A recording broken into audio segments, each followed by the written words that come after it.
Армысыздар, құрметті көрермендер, ардақты аналар, әпке сіңілдер. Сіздерді көктем мерекесі халықаралық әйелдер күнімен шын жүректен құттықтаймыз. Қазір Ғабит Мүсірепов атындағы балалар мен жасөспірімдер театрында кезекті қойылымға дайындық басталады. Дайындық басталмас бұрын біз Қазақстан Республикасының еңбек сіңірген әртісі, мемлекеттік сыйлықтың иегері Гүлжамал Қазақбаеваны мерекемен құттықтап шықпақпыз. Саламатсыз ба, Гүлжамал апай? Сізді көктем мерекесімен құттықтаймыз. Ұлттық арнаның шағын сыйлығы мен гүлін қабыл алыңыз. Ой, рахмет. Не деген керемет. Өзіңізді алғашқылардың бірі болып құттықтаған біздің Қазақстан ұлттық арнасы болуы тиіс. Ал балаларыңыз бен немерелеріңіз бұл мерекеде сізді қалай құттықтайды? Тіпті мереке болмаса да, өздері сурет салғышақ енді әйтеуір.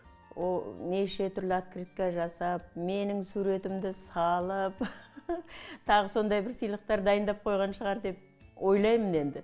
Жұмыста болған менде кешке әйтеуір үйімізге асыға жетеміз ғой. Үйге қарай асығатын тағы бір себебім, қызым алыста тұрады ғой. Соның телефонын күтем. Соған асыға жетем. Ол енді міндетті түрде хабарласады. Сіздің 40 жылға таяу өміріңіз осы театрда, осы сахнада өтіп келе жатыр. Енді мереке болғанмен де әңгімеміздің тақырыбы өнер жайында ғой. Ендігі әңгімемізді осы сахнада жүріп өрбітсек қалай қарайсыз? Өте жақсы.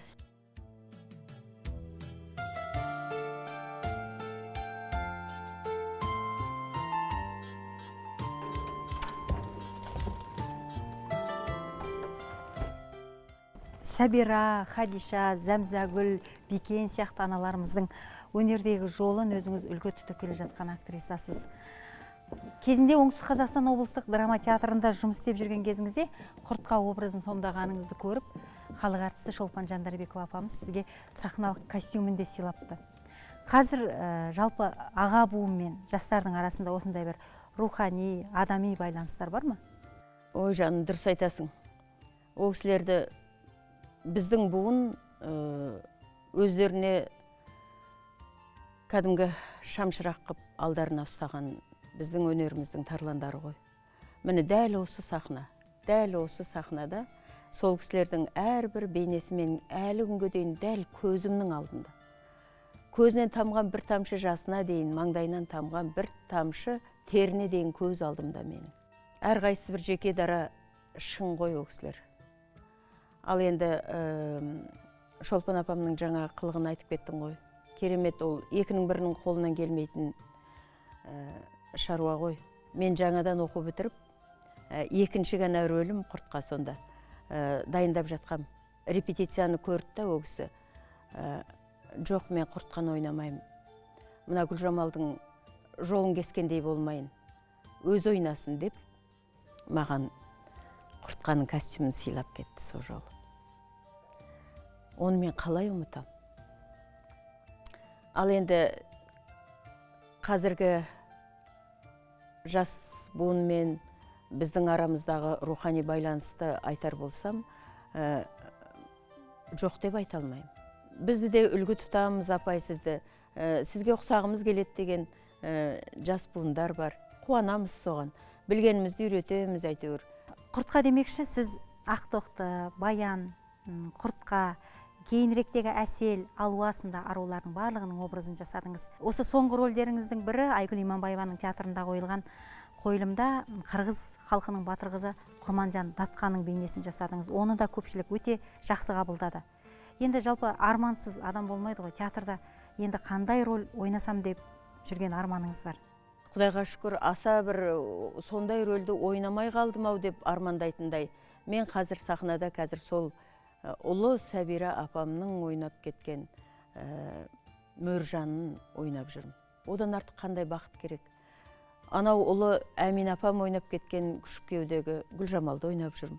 Одан артық қандай бақыт. Мен өзімді бақытты актриса санаймын жалпы. Бір сұхбатыңызда сіз мен әдемілігімді де, көз жасымды да сахнаға сақтаймын депсіз. Осы ойыңыздың астарын ашып айтып бере аласыз ба? Жарқылдап күліп, болмаса бір ортада барлық сол ортаның гүлі болып отыратын адам емеспін жалпы. Барлығы ішімде. Мен қуансам да, қайғырсам да бәрі өзімнің ішімде. Бірақ сонымды мен өзіме сахнада азығым сияқты соның бәрі. Гүлжамал апай, сіздің поэзияны, қара сөзді өте тамаша оқитыныңызды жақсы білеміз. Мынау көктем мерекесіне тарту болсын. Бір өлең оқып бересіз бе бізге? Онда қыз келіншектерді көктем мерекесімен әрі құттықтап, Фариза апамның бір өлеңін оқып берейін. Сен менің көрерменім бол.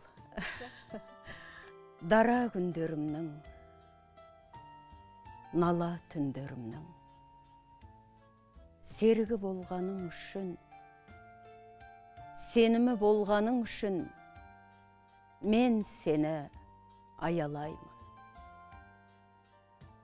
Біреудің пасықтығынан, біреудің жасып мұңынан, жүрегім сыздаған кезде, жаным мұздаған кезде, мен сені саялаймын.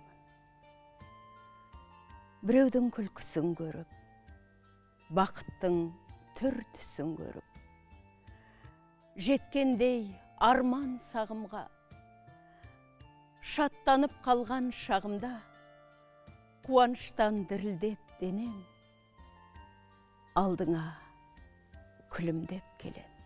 Өмірдің өткелдерінен, қиындық көп көргеніммен, өртеніп от басқаныммен, сенімен қоштаспадым мен.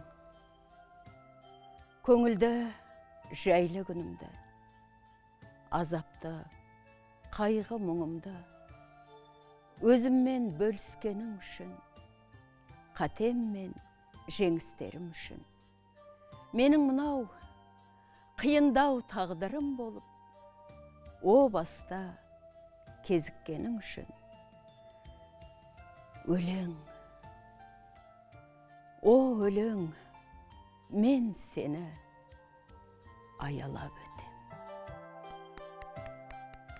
Рахмет, Гүлжамал апай. Құрметті көрермендер, Таңшолпанда қонақта болған Қазақстан Республикасының еңбек сіңірген әртісі, мемлекеттік сыйлықтың иегері актриса Гүлжамал Қазақбаева. Біз өздеріңізбен қоштасамыз. Ұлттық арнамен бірге болыңыздар.